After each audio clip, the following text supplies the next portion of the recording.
Stop, collaborate, and listen.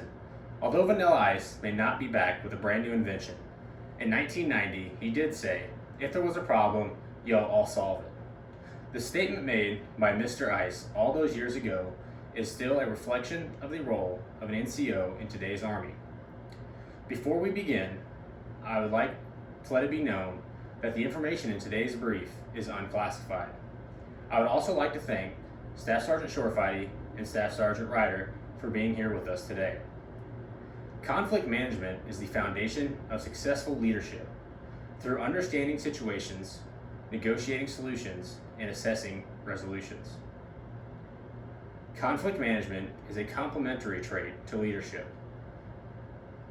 Leaders develop conflict management skills through training and hands-on experience acting as a conflict manager. A leader must understand the entirety of a situation from all sides to come to an effective and fair resolution. When mediating a conflict between multiple soldiers, leaders will act as a chief negotiator to reach a suitable solution to the conflict. Additionally, leaders will assess and evaluate the outcome of a situation to improve their conflict management skills. To understand a situation's entirety from all sides, a leader must first understand what conflict is. ATP 6-2.9 states, conflict is the tension between individuals or groups because of real or perceived differences. At the time of a conflict, a leader must assess the entire situation from all parties involved. The conflict manager must come to a complete understanding of the conflict. When conflict occurs, leaders acknowledge the problem and determine the best way to resolve it. The team leader should gain an understanding of the situation from both sides in order to remain unbiased. Team leaders identify the conflict source. Both sides must be interested in working together to solve the problem. After they develop ideas together on how to come to a resolution, the team leader helps the soldiers choose a solution. A non-commissioned officer with exceptional conflict management skills will stay focused while identifying the steps needed to resolve a conflict. The team leader negotiates the most effective method to solve the issue using the collaborative method. After the conflict's full scope is understood, a leader must then act as a negotiator to reach a suitable solution to a conflict.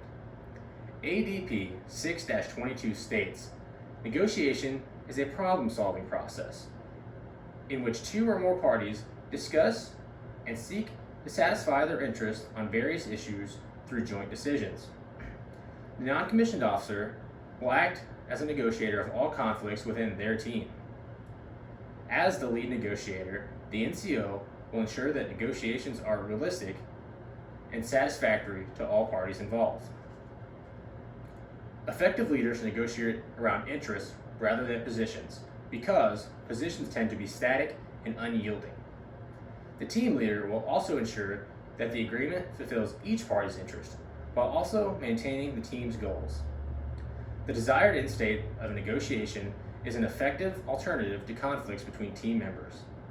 ADP 6-22 also states, successful negotiation involves building effective relationships, establishing two-way communication, and understanding positions and realistic alternatives. When the negotiation has concluded, the conflict has come to an agreed upon resolution.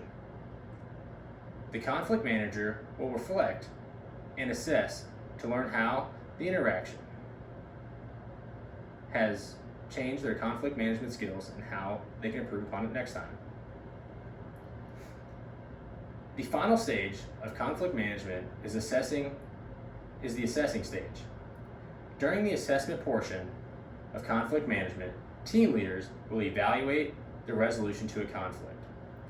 The NCO will assess the conflict parties committed to ensuring the plan's implementation. During the negotiation process, leaders will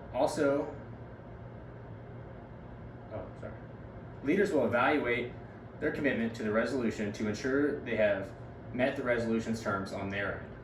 ADP 6-22 states, Leaders must not promise what they cannot or will not deliver to reach an agreement. After evaluating the terms of negotiation and ensuring implementation of the proposed course of action, the conflict management will ensure that the team collaborates on future projects. ADP 6-22 states the conflict resolution process allows both sides of a conflict to contribute to solving the problem. The final stage in the conflict management process ensures that a team's well-being is met and that all parties are satisfied with the outcome of the conflict, the negotiation, and the resolution. Again, conflict management is the foundation of successful leadership through understanding situations, negotiating solutions, and assessing the resolution. Leaders must follow the guidelines of effective conflict management to develop as leaders. Through hands-on experience and training, NCOs will learn to be effective conflict managers. A team leader must understand the entirety of a situation from all sides to come to a fair and effective resolution. Leaders will also act as a negotiator to come to a suitable solution to the conflict. Finally, leaders will assess evaluate the outcome of a situation and improve upon conflict management skills. Conflict management is a core trait of a successful leader. In myself, as an NCO, I would like my soldiers to know, if there was a problem, I'll solve it. So that was our brief on conflict management. I will now open the floor to any questions. Thank you. All right, thank you, Mark.